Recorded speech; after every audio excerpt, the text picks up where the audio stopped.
ఏరా నీ ఎల్లుడు గొప్ప చూపుకోవడంలో స్నేహితుడిని మర్చిపోయావు? తాతయ్య దుద్దులు నేను తీయలేదు తాతయ్య, పిన్ని ఇవ్వనంటే అక్కడే పెట్టేశాను తాతయ్య. వాళ్ళని అడగటం ఎందుకులే బాబు, ఇవిగో దుద్దులు అమ్మకి. ఏమండి విశ్వనాథం గారు, మీ నగ మీరే పట్టుకెళ్ళండి, మళ్ళీ ఎప్పుడు తేకండి. అదేమిటి, నేను మీ నాన్నకు స్నేహితుడిని, మీ తాతగారికి ఎంతో రుణపడి ఉన్నా. కనుకే నన్ను చదివించారు, చాలా చేశారు. అంత మాత్రం చేత పేదవాళ్ళం కదా అని మమ్మల్ని ఈ కానుకలతో కట్నాలతో చిన్నపుచ్చుద్దండి. బాబు ఈ ఉత్తరం చూడు, దస్తూరి పోల్చుకున్నావు. మా తాతగారిదేనండి. ఒక్కసారి చదువు నాయన. విశ్వం, ప్రతి ఉత్తరంలో నా రుణం తీర్చుకోలేదని పదే పదే రాస్తున్నావు. నీవు రుణం తీర్చుకోవటానికి శంకరం ఉన్నాడు, వాడిని కంటికి రెప్పలా కాచి ఉండు, అదే చాలు. తర్వాత కూడా చదువు నాయన. మరో విషయం, నిన్ను నేను దూరం చేస్తున్నట్టు బాధపడుతున్నావు. లేదు, నీవెప్పుడు వచ్చినా ఈ ఇంటి వాకిళ్ళు నీకు తెరిచి ఉన్నాయి. శంకరం కూడా కాదన్నాడు. నాయన చూసావా, నాకు ఎటువంటి హక్కులు అధికారాలు ఉన్నాయో తెలుసుకున్నావా? క్షమించండి. వస్తాను బాబు రామదాస్, వెళ్ళొస్తా. బాబు వస్తా. నిజంగా మళ్ళీ వస్తావా తాతయ్య? తప్పకుండా వస్తాను.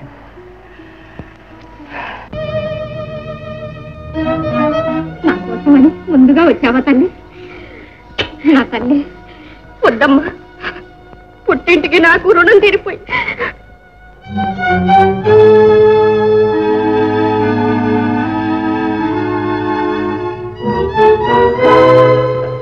నమస్కారం. వచ్చారు, దారి కట్టేందుకు లోపలికి వెళ్ళండి. అలాగే.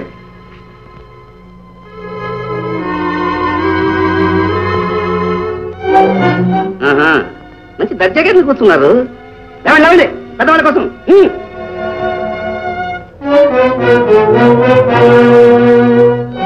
ఇంకా మెతుకు లేకపోయినా మీసాలకు సంపదలు ఉన్నాయి, కూటికి లేకపోయినా నీటికి ఏం లోట్లేదు. పోనీ ఏదో ఒక రోజు వాళ్ళు వచ్చి కాళ్ళ మీద పడతారు. మనిషే డబ్బులు సంపాదిస్తాడు, ఆ మనిషే సంపదల్ని సర్వాన్ని సృష్టిస్తాడు.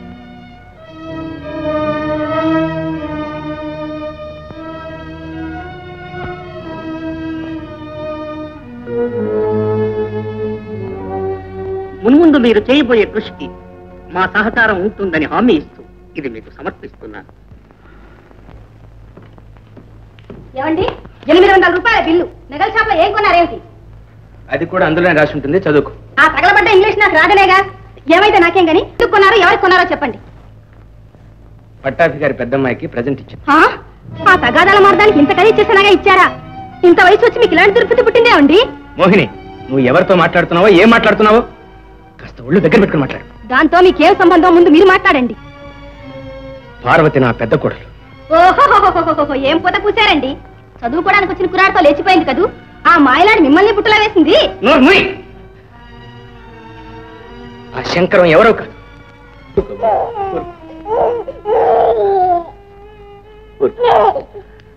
చచ్చి ఏ లోకాను ఉంది. నీ అమ్మ నా బ్రతుకంతా ఏడుతుంది. నువ్వు కూడా ఎందుకు క్షమించండి, మీ కంటి తడి ఇంకా ఆరనే లేదు. మళ్ళీ పెళ్లి ప్రస్తావన తెచ్చి మిమ్మల్ని బాధ పెట్టాను.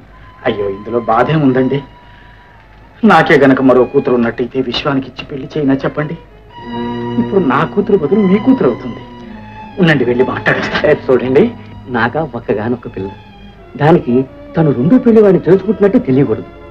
ఈ పిల్లవాడు ఉన్నట్టే ఎవరికి ఎప్పటికీ బయటికి పొక్కకూడదు. అదే నిజమే.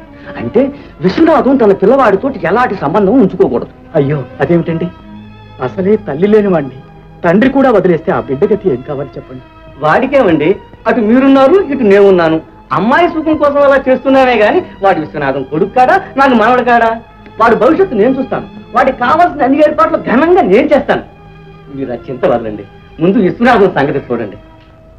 కానివ్వండి, అన్నిటికీ ఈశ్వరుడే ఉంటున్నాడు. ఏది ఏమైనా ముందు విశ్వం పాడు కాకుండా మనం చూసుకోవాలి.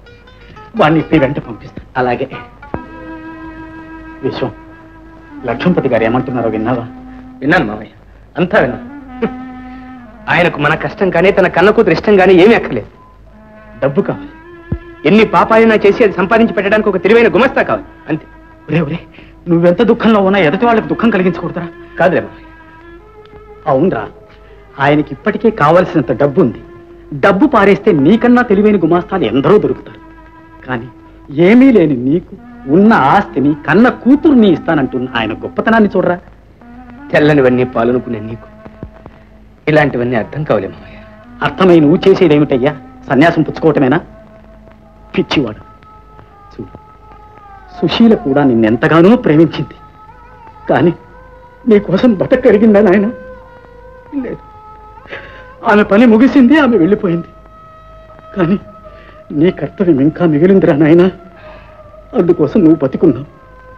అందుకు ఫలితంగా బ్రతుకు దూరంగా పారిపోవటమేనా చెప్పు? కాదులే మామయ్య, ఇందులో చాలా సాధక బతకాలి. నా మాట లేదు, మంతి లేదు. నేను చెప్పినట్టు చెయ్యి. మామయ్య, ఇలా చేస్తే నేను సుశీలకు ద్రోహం చేసిన వాడిని అవుతాను. ద్రోహం? భర్త దేశదిమ్మరై తిరుగుతూ ఉంటే తన బిడ్డకు తల్లితో పాటు తండ్రి కూడా లేకుండా పోతే సుశీల ఆత్మకు శాంతి కలుగుతుందా? మామయ్య, నా బిడ్డ ఆత్మశాంతి కోసమైనా నిన్ను పాడు కానివ్వనరా. పెద్దవాడిని ఎందుకు చెప్తున్నాను అర్థం చేసుకో. ఇంటి ముందు వచ్చిన లక్ష్మిని వెంటబడి తరిమేయకరా.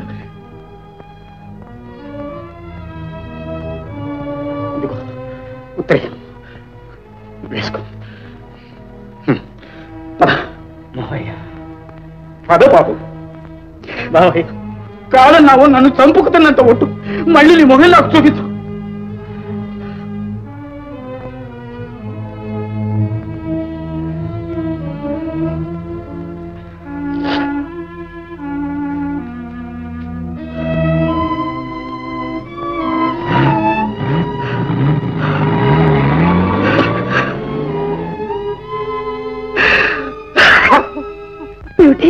మా నాన్నను మోసగించిన రెండో పెళ్లి చేసుకున్నారా? కాదు, మీ నాన్నే చేశారు. అబద్ధం. సత్య స్వర్గాన ఉన్న మా నాన్న మీద ఎందుకు నిందలు వేస్తారు? ఇప్పుడు మా నాన్నే కనుక బ్రతికుంటే ఇలా చేసినందుకు మిమ్మల్ని మెడపెట్టి గించేవాడు. దానికోసమే అయితే ఆయన బ్రతికిరానక్కర్లేదు. నేనే వెళ్తున్నాను. ఆయన ఆస్తిని కీర్తిని అన్నిటినీ నువ్వే నెత్తిన కట్టుకుని ఊరేవు.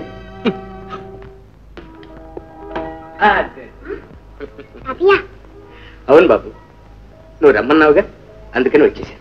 మళ్ళీ వెళ్ళిపోతావు? వెళ్ళను. మొన్న వెళ్ళిపోయావుగా? లేదు బాబు, ఇక వెళ్ళను. ఎప్పుడూ ఇక ఈ మనవడితోనే ఉండిపోదామని వచ్చాను. అమ్మా అమ్మా, తాతయ్య వచ్చారు. నమస్కారం. ఏమ్మా, కులాసాగా ఉన్నావా? అమ్మా, తాతయ్య మన ఇంట్లోనే నాతోనే ఉంటారంటమ్మా. అంతటి అదృష్టమా బాబు? శ్రీమంతులు ఈ పేద కొంపల్లో ఉంటారా? తాతయ్య నీతో పరిహాసాలు ఆడుతున్నారు. నేను కాదు, మొదటి నుంచి భగవంతుడే నాతో పరిహాసం ఆడుతున్నాడు. నా జీవితంతో దాగుడు మూతలాడుతున్నాడు. పొల్యం, అది అందరికీ అర్థమయ్యే విషయం కాదు. శంకరం బాబు ఎక్కడమ్మా? నాన్న వెళ్ళిపోయారు. పొట్టిదేనండి, ఏదో పని మీద వెళ్ళారు, వస్తారు. అలాగా, సరేనమ్మా, అయితే మళ్ళీ వస్తాను. బాబు, వస్తాను. తాతయ్య, అమ్మా తాతయ్య వెళ్ళిపోతున్నారు. వెళ్ళని బాబు. తాతయ్య నాతోనే ఉండాలి. మళ్ళీ వస్తాగా బాబు. అమ్మా, వాడు తండ్రి కోసం, వీడు తాత కోసం ఎప్పుడో రాకపోరని 1000 కళ్ళతో ఎదురు చూస్తున్నాడు. వీడు మీరే తాతయ్య అనుకుంటున్నాడు. మీరు అలా ఆశ పెట్టవలసింది కాదు. లేదమ్మా, నిజంగానే వచ్చేసాను. ఇంకే, వారి తాతగారే మీకు ఆహ్వానం అధికారం ఇచ్చారు. వారు మీకు ఇంటి తలుపులు తెరిచే ఉంచారు. నేను ఆ తలుపులు మూయను లేదు. పార్వతి, రండి. తాతయ్య వెళ్దాం.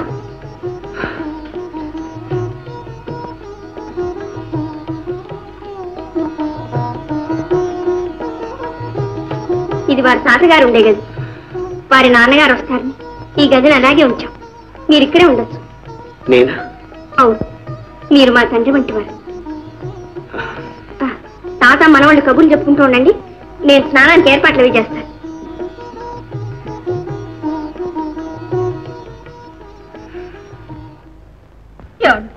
చూశారు, మీరు వెళ్ళిపోయాక వీడు మరీ మితిమీరిపోయాడు.